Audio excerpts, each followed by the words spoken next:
everyone, this is John with Front Range Anglers. Today I'm going to be showing you a few of the ways actually, that I tie the classic Grey Rs2, which is probably my favorite emerger pattern to have in Colorado specifically, but anytime I'm on the water, it's one that I'm throwing year round, especially here in the winter time. So in the vise we have a TMC 102Y.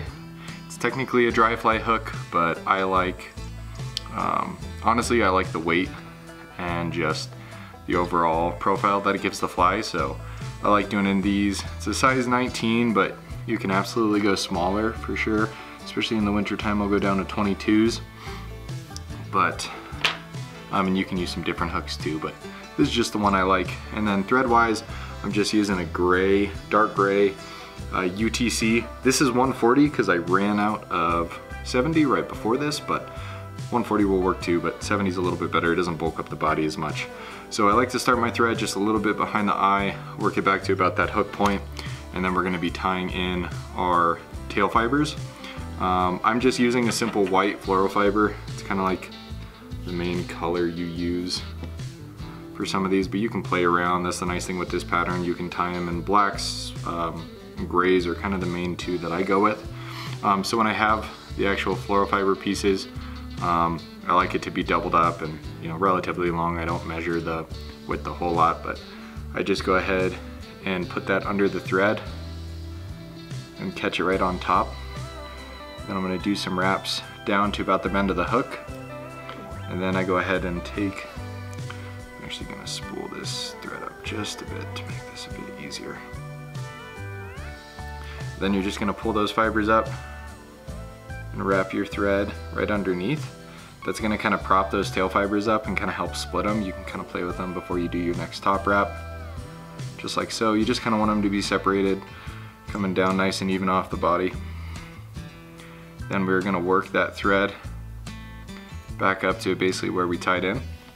Now, I like to do a few combinations of my wing casing. I like some to be a little bit more muted or some that are flashier. So if I'm going on the more muted side or natural, I'll either use CDC or sparkle emerger yarn in a white. So that's kind of what I'll be tying in this one to show you guys. But another variant, if you want some flash, which can always be good, is going to be some Veevus micro braid or micro flat braid in a 4mm.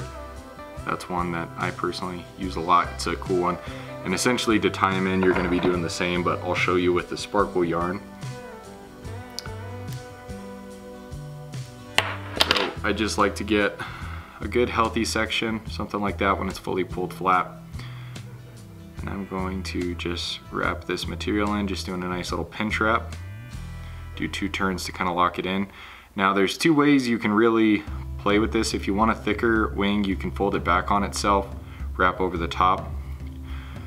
But I like them a little bit thinner, so I personally just lock that material in, and then I'm going to trim off this top section nice and flat, and then just tying down those materials, making sure it's locked in just like so. And then from there, you basically just whip finish and you're done. If you wanted to use the micro braid, you'd basically do the exact same thing. You know, get your material out, cut your pieces off. With these though, you're gonna wanna fold it over. So essentially, if this was your braid, you'd want to fold it back on itself. Just like that. That way it makes kind of a folding wing case. And yet again, you can play with the styles and variations depending on if you want some flash, if you want it to be more muted. Just do a little 3-turn whip finish, kind of build up that head a little bit, which is a lot easier with 140. Make sure that's nice and tight.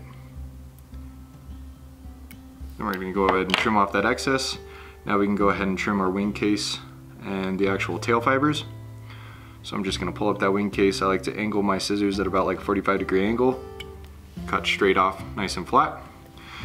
It's the reason why I kind of like doing that single wrap, is it's not too thick or heavy on that wing case, but it's just enough to show it's not too spooky or kind of big for those flies. And then lengthwise of the fly, I like to do about 1 body length and a half. I just always measure it by where my vise is at this transition point, so just cut my fibers off right there. It's not an exact science with it, I found. I don't think the length matters a whole lot as long as the profile looks good. So, and that's gonna be the Grey Rs2. I fish these all the time, especially in tailwaters. They're a great emerger pattern.